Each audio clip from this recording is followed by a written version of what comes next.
हरे कृष्णा, राधे राधे। सभी भक्तों को सादर प्रणाम। भक्तों, आज के इस वीडियो में पूर्णिमा के दिन सुनी जाने वाली सत्यनारायण व्रत कथा श्रवण करेंगे। श्री सत्यनारायण पूजन विधि जो इस प्रकार से है।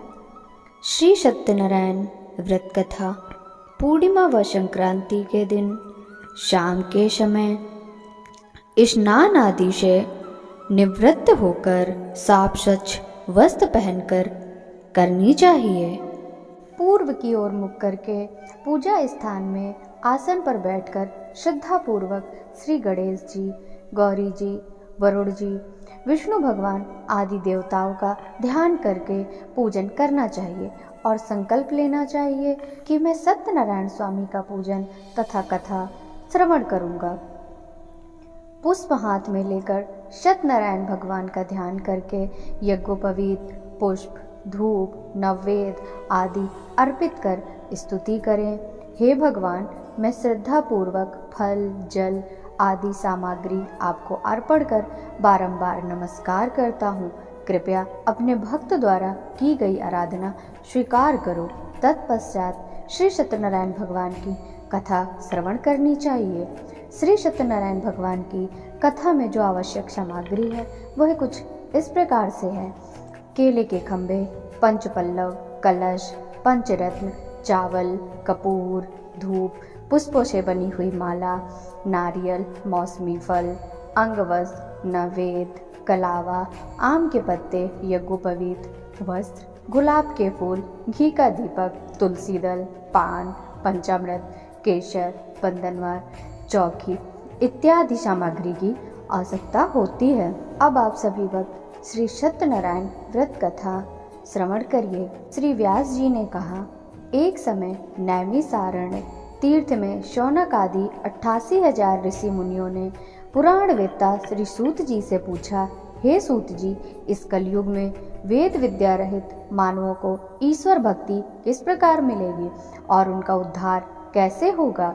हे मुनीश्वर, आप कोई ऐसा व्रत अथवा तप बताइए जिसे करने से मनुष्य थोड़े ही समय में पुण्य प्राप्त कर सके और उसे मनवांछित फल भी मिले। ऐसे मनोरथ पूर्ण करने वाली कथा सुनने की हमारी प्रबल इच्छा है। सर्वशास्त्र ज्ञाता श्री सूत जी बोले, हे वैष्णव के पूज्य, आप सभी ने मानव जाति के हित की बात पूछी है, अतः आप सबके अनुरोध पर मैं उस श्रेष्ठ व्रत को अवश्य कहूँगा जिसे नारद जी ने एक समय श्री लक्ष्मी भगवान जी से पूछा था। श्री लक्ष्मीपति श्री विष्णु भगवान ने मुनि श्रेष्ठ नारद जी को बताया था। उस कथा को मैं तुम सबसे कहूँगा, अतः ध्यान से सुनो। मुनि नाथ सुनो यह सत्य कथा, सब काल ही होई महासुखदाई। भव ताप हरे और मनोरथ पूर्ण करे, सुख संपत्ति की अधिकारी। अति संकट में दुख दूर करे, सब ठौर कुठौर में होत सहाई। भगवान महात्म है इसमें, अपना कली में फल और जनाई। किसी समय योगीराज नारद जी दूसरों के हित की इच्छा करके सभी लोगों का भ्रमण करते हुए मृत्युलोक में पहुँचे। यहाँ अनेक योनियों में जन्मे प्रायः सभी मनुष्यों को अपने कार्यों के अनुसार दुखों से पीड़ित देखकर उन्होंने विचार किया कि कौन यत्न के करने से निश्चित रूप से प्राणियों के दुखों का अंत हो सकेगा।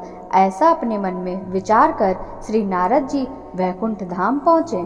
प्रथमो अध्याय संपूर्णम। बोलिए श्री सत्यनारायण भगवान की जय। अब मैं आप सभी भक्तों को श्री सत्यनारायण व्रत कथा का दूसरा अध्याय सुनाती हूँ। विष्णु लोक में नारद जी पीत वर्ण और 4 भुजा वाले देवों के ईश नारायण को, जिनके हाथ शंख, चक्र, गदा और पद्म से सुशोभित थे तथा जो गले में वनमाला पहने हुए थे, उन्हें देखकर उनकी स्तुति करने लगे। नारद जी विष्णु जी से बोले, हे प्रभु, आप अत्यंत दुर्लभ शक्तियों से युक्त हैं। मन तथा वाणी भी आपको पाने में असमर्थ हैं। आपका आदि मध्य अंत कोई नहीं जानता। आप निर्गुण स्वरूप सृष्टि के कारण भक्तों के दुखों को हरने वाले हैं। आपको मेरा नमस्कार है। नारद जी इस प्रकार की स्तुति सुनकर भगवान लक्ष्मीपति विष्णु जी से बोले, हे मुनि श्रेष्ठ नारद जी, आपके मन में क्या है? आपका आगमन यहाँ किस कार्यवश हुआ? निसंकोच कहो। तब नारद जी ने कहा, हे प्रभु, मृत्युलोक में सभी प्राणी जो अनेक योनियों में पैदा हुए हैं, अपने अपने कर्मों द्वारा अनेक प्रकार के दुखों से ग्रस्त दुखी दिख रहे हैं। हे नाथ, यदि आप मुझ पर दया रखते हो तो कृपा कर मुझे बताइए, उन मनुष्यों के सभी दुख थोड़े ही प्रयत्न से कैसे दूर हो सकते हैं? श्री विष्णु भगवान ने कहा, हे नारद, मनुष्य के हित जानने के लिए तुमने यह बहुत अच्छा प्रश्न किया है। जिस व्रत के करने से मनुष्य मोह के बंधन से छूट जाता है, वह व्रत मैं तुमसे कहता हूँ, सुनो। बहुत पुण्य देने वाला स्वर्ग तथा मृत्यु लोक में दुर्लभ एक उत्तम व्रत है, जो आज मैं प्रेमवश तुमसे कहता हूँ। श्री सत्यनारायण भगवान का यह व्रत विधि विधान पूर्वक संपन्न करके मनुष्य इस धरती पर सुख भोग कर मृत्यु के उपरांत मोक्ष की प्राप्ति करता है। श्री विष्णु भगवान के अमृत से ओतप्रोत वचन सुनकर नारद जी बोले, हे प्रभु, उस व्रत का विधान क्या है? उस व्रत का क्या फल है? इस व्रत को पूर्व समय में किस किसने किया और किस दिन यह व्रत किया जाना चाहिए? कृपया इस व्रत की विधि और विधान मुझे विस्तार पूर्वक कहो। मुझे यह सब सुनने की तीव्र इच्छा है। श्री विष्णु भगवान बोले, हे नारद, सभी प्राणियों के दुख शोकों को दूर करने वाला यह व्रत सभी स्थानों पर विजयी करने वाला अमोघ अस्त्र है। भक्ति और श्रद्धा से युक्त मनुष्य किसी भी दिन श्री सत्यनारायण भगवान की संध्या के समय ब्राह्मणों बंधु बांधवों सहित धर्मपरायण होकर पूजा करे, भक्ति भाव से पूर्ण हो, नवेद, केले के फल, शहद, घी, शक्कर या गुड़, दूध, गेहूं का आटा, सवैया लेवे, इन सबको भक्ति भाव से संपन्न हो, भगवान श्री सत्यनारायण को अर्पण करे, बंधु बांधवों सहित ब्राह्मण को भोजन कराए, इसके पश्चात स्वयं भोजन करे, रात्रि में नृत्य भजन आदि का आयोजन कर श्री सत्यनारायण भगवान का स्मरण करते हुए इस तरह जो मनुष्य व्रत करेंगे उनके समस्त मनोरथ निश्चय ही पूर्ण होंगे। विशेष रूप से कलयुग में मृत्यु लोक में यही एक उपाय है जिसे अल्प समय और कम धन में महान पुण्य की प्राप्ति हो सकती है। द्वितीय अध्याय संपूर्णम। बोलिए श्री सत्यनारायण भगवान की जय। अब आप श्री सत्यनारायण भगवान की कथा का तीसरा अध्याय श्रवण करने जा रहे हैं। श्री सूत जी बोले, हे ऋषियों, जिन्होंने पहले समय में इस व्रत को किया है, अब मैं उनका इतिहास कहता हूँ, कृपया आप सब ध्यान से सुने। सुंदर काशीपुर नगरी में अत्यंत निर्धन ब्राह्मण रहता था। वह ब्राह्मण नित्य प्रति भूख प्यास से व्याकुल होकर पृथ्वी पर भ्रमण करता था। ब्राह्मणों से प्रेम करने वाले श्री विष्णु भगवान ने ब्राह्मण को दुखी देखकर एक दिन बूढ़े ब्राह्मण का रूप धारण करके उस दुखी व निर्धन ब्राह्मण के समक्ष पहुंचकर आदर के साथ पूछा, हे विप्र, तुम नित्य प्रति ही दुखी होकर पृथ्वी पर क्यों घूमते हो? हे श्रेष्ठ ब्राह्मण, यह सब मुझसे कहो, मैं तुम्हारी व्यथा सुनना चाहता हूँ। दरिद्र ब्राह्मण बोला, मैं एक निर्धन ब्राह्मण हूँ, भिक्षा के लिए नित्य प्रति पृथ्वी पर विचरता हूँ। हे भगवान, यदि आप इस समस्या से छुटकारा पाने का कोई उपाय जानते हो तो कृपा कर मुझसे कहें। वृद्ध ब्राह्मण रूपी विष्णु जी से बोले, हे ब्राह्मण श्रेष्ठ, श्री सत्यनारायण भगवान मनोवांछित फल देने वाले हैं, अतः तुम उनका पूजन करो। इस व्रत के करने से मनुष्य दुखों से मुक्त हो जाता है। दरिद्र ब्राह्मण को व्रत का सारा विधान बतलाकर बूढ़े ब्राह्मण का रूप धारण करने वाले श्री सत्यनारायण भगवान अंतर्ध्यान हो गए। जिस व्रत के विषय में मुझे वृद्ध ब्राह्मण ने बतलाया, मैं उस व्रत को अवश्य ही करूँगा, ऐसा मन में निश्चय कर वह निर्धन ब्राह्मण अपने घर पहुँचा। परंतु उस रात्रि उस ब्राह्मण को नींद नहीं आई। अगले दिन वह जल्दी उठा और श्री सत्यनारायण भगवान का ध्यान कर उनका व्रत करने का निश्चय कर भिक्षा मांगने के लिए चल पड़ा।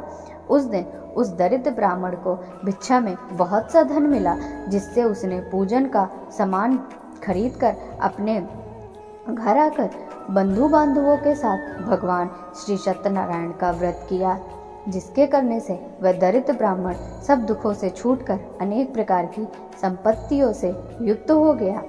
तब से वह प्रत्येक मास व्रत करने लगा। श्री सत्यनारायण भगवान के व्रत को जो मनुष्य शास्त्र विधि के अनुसार श्रद्धा पूर्वक करेगा वह सब पापों से मुक्त होकर मोक्ष को प्राप्त होगा। आगे से जो मनुष्य पृथ्वी पर श्री सत्यनारायण भगवान का व्रत करेगा वह अपने सभी दुखों से छूट जाएगा।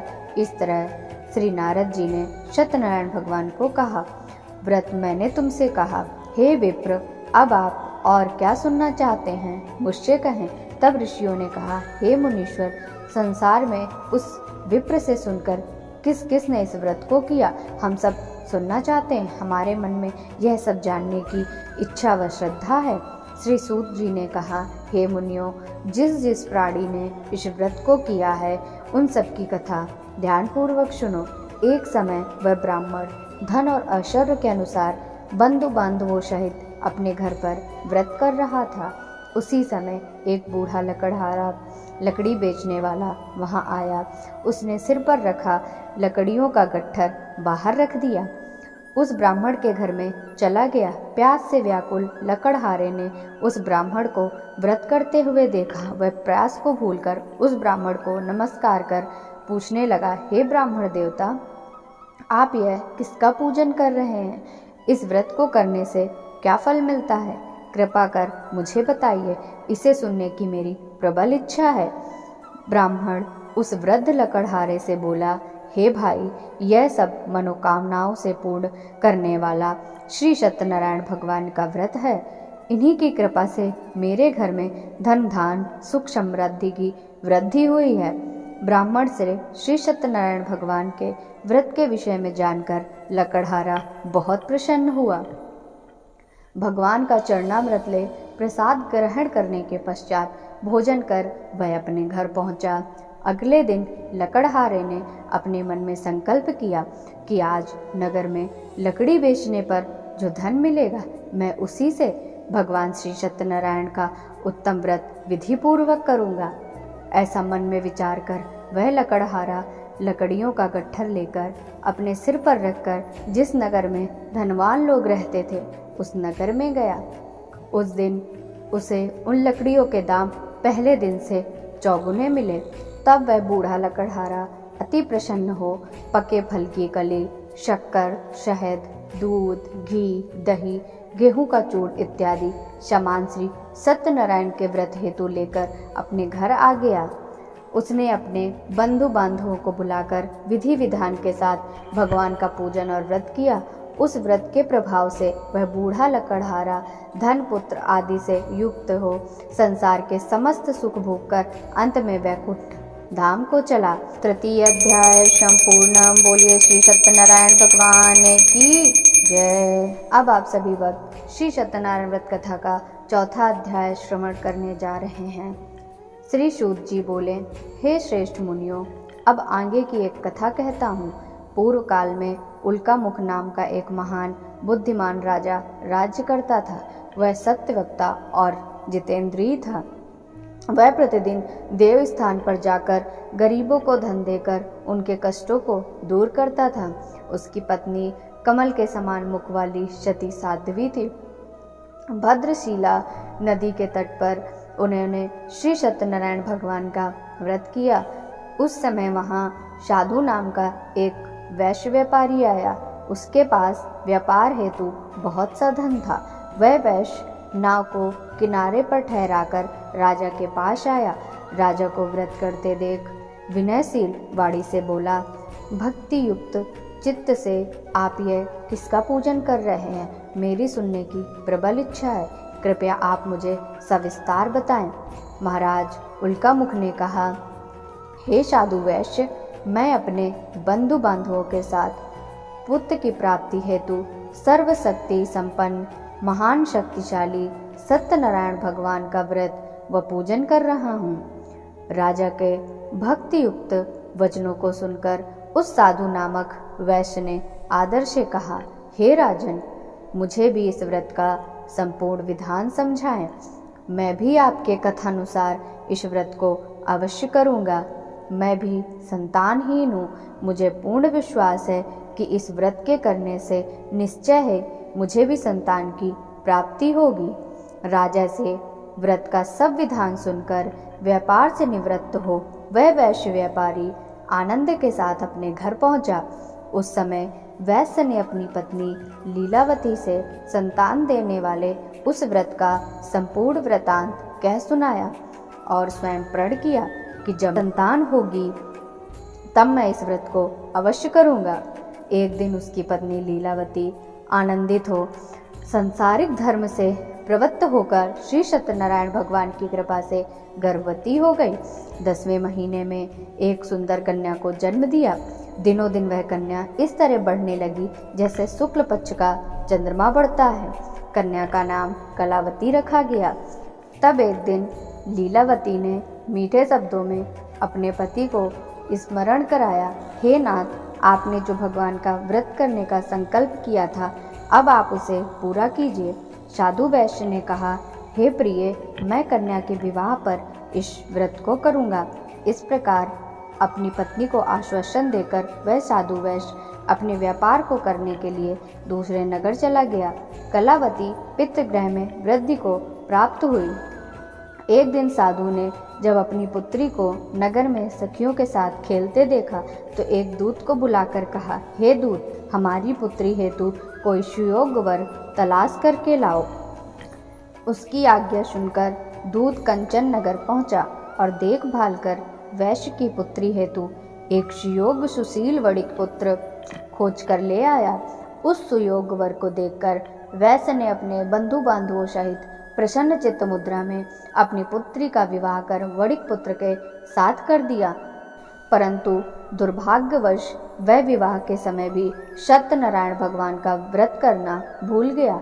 इस पर श्री भगवान क्रोधित हो गए। उन्होंने वैश्य को शाप दिया कि तुम्हें दारुण दुख प्राप्त होगा। अपने कार्य में दक्ष वैश्य अपने जमाई सहित नावों को लेकर व्यापार के लिए समुद्र के समीप स्थित रत्नसार नामक नगर में पहुंचा। दोनों ससुर जमाई चंद्रकेतु राजा के नगर में व्यापार करने लगे। एक दिन भगवान श्री सत्यनारायण की माया से प्रेरित हो एक चोर राजा का धन चुराकर भागा जा रहा था। राजा के सैनिकों को अपने पीछे तेजी से आते देख चोर ने घबराकर राजा के धन को कहीं नाव में चुपचाप रख दिया, जहां वे दोनों ससुर जमाई ठहरे हुए थे, और स्वयं वहां से भाग गया। जब सैनिकों ने उस वैश्य के पास राजा के धन को रखा हुआ देखा तो दोनों को बांधकर राज दरबार में ले गए और राजा के समीप दोनों ससुर जमाई को ले जाकर बोले, हे राजन, हम ये दो चोर पकड़ कर लाए हैं, देखकर आज्ञा दे। तब राजा ने उनकी बातें सुने बिना ही उन्हें कारागार में डालने की आज्ञा दे दी।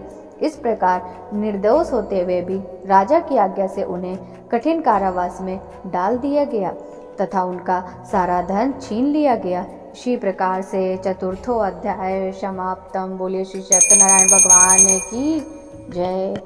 अब आप सभी वक्त श्री सत्यनारायण व्रत कथा का 5वां अध्याय श्रवण करने जा रहे हैं। सत्यनारायण भगवान के शाप के कारण साधु वैश्य की पत्नी लीलावती व पुत्री कलावती भी घर पर अत्यधिक दुखी हुई। उनके घर में रखा धन चोर चुरा कर ले गए। शारीरिक व मानसिक पीड़ा तथा भूख प्यास से अति दुखित हो भोजन की चिंता में लीलावती की कन्या कलावती एक ब्राह्मण के घर गई। उसने ब्राह्मण को श्री सत्यनारायण भगवान का व्रत करते हुए देखा। उसने कथा सुनी तथा प्रसाद ग्रहण कर रात को घर गई। लीलावती ने अपनी पुत्री कलावती से पूछा, हे पुत्री, तू अब तक कहाँ रही व तेरे मन में क्या है? कलावती बोली, हे माता, मैं ब्राह्मण के घर कुछ भोजन के लिए गई थी। मैंने वहाँ श्री सत्यनारायण भगवान का व्रत होते देखा, इसलिए मुझे वहाँ देर हो गई। कन्या के वचनों को सुनकर लीलावती श्री सत्यनारायण भगवान के पूजन की तैयारी करने लगी। उसने परिवार व बंधु बांधवों सहित श्री सत्यनारायण भगवान का पूजन व व्रत किया और वर मांगा कि मेरे पति और दामाद शीघ्र ही लौट आएं, और साथ ही अपने अपराधों के लिए श्री सत्यनारायण भगवान से क्षमा याचना करी। श्री सत्यनारायण भगवान जी लीलावती के इस व्रत व पूजन से अत्यंत प्रसन्न हुए और उन्होंने राजा चंद्रकेतु को स्वप्न में दर्शन देकर कहा, हे राजन, जिन दोनों वैश्यों को तुमने बंदी बनाकर रखा है वे निर्दोष हैं, उन्हें प्रातः ही छोड़ दो।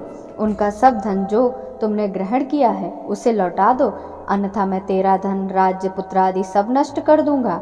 राजा को ऐसे वचन कहकर भगवान अंतर्ध्यान हो गए।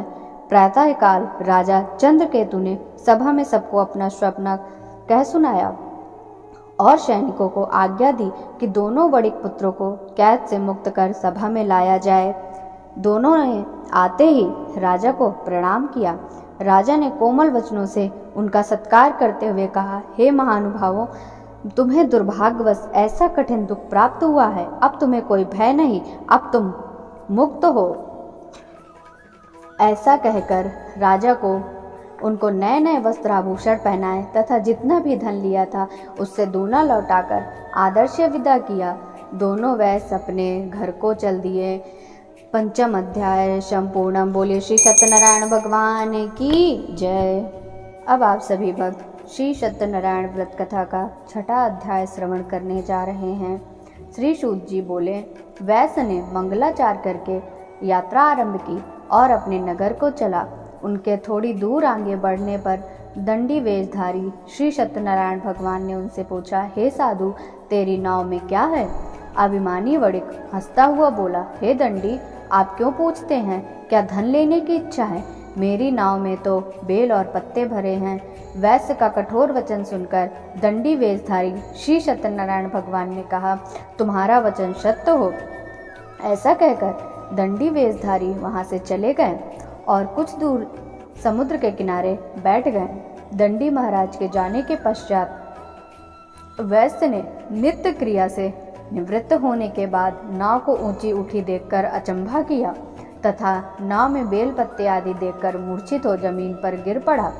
मूर्छा खुलने पर शोक प्रकट करने लगा तथा उसके जमाई ने कहा, आप शोक न करो, यह दंडी महाराज का शाप है, अतः उनकी शरण में ही चलना चाहिए, तभी हमारी मनोकामना पूर्ण होगी।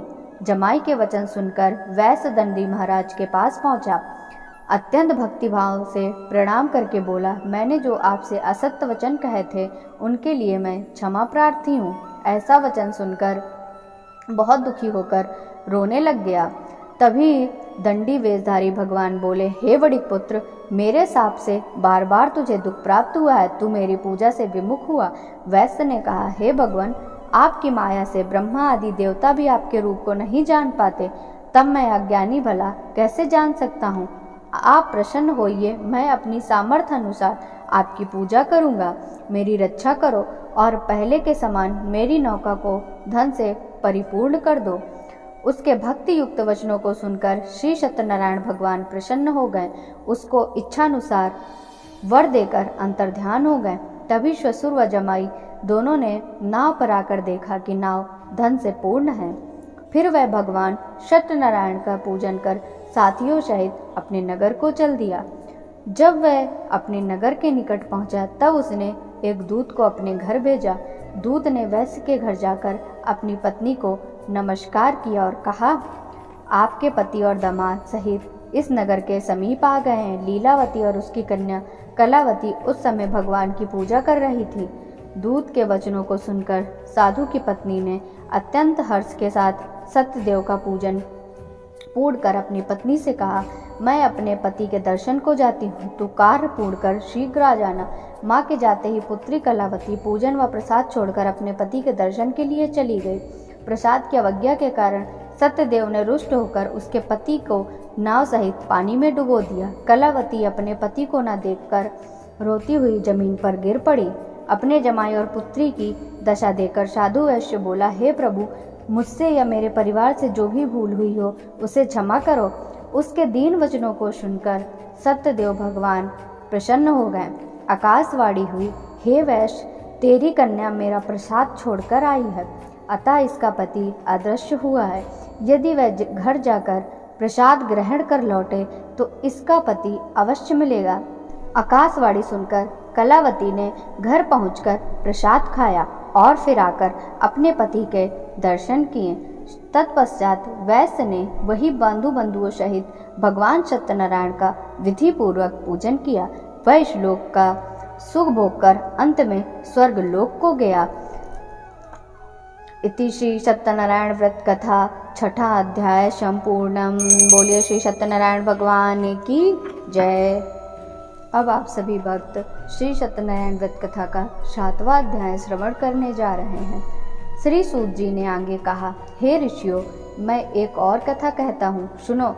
प्रजा पालन में लीन तुंगध्वज नाम का एक राजा था। उसने भगवान सत्यनारायण देव का प्रसाद त्याग कर बहुत दुख पाया। एक समय राजा वन में वन्य पशुओं को मारकर बड़ के वृक्ष के नीचे आया। वहां उसने ग्वालों को भक्ति भाव से बंधुओं सहित श्री सत्यनारायण जी का पूजन करते देखा। राजा अहंकारवश वहां नहीं गया और न ही प्रसाद खाया।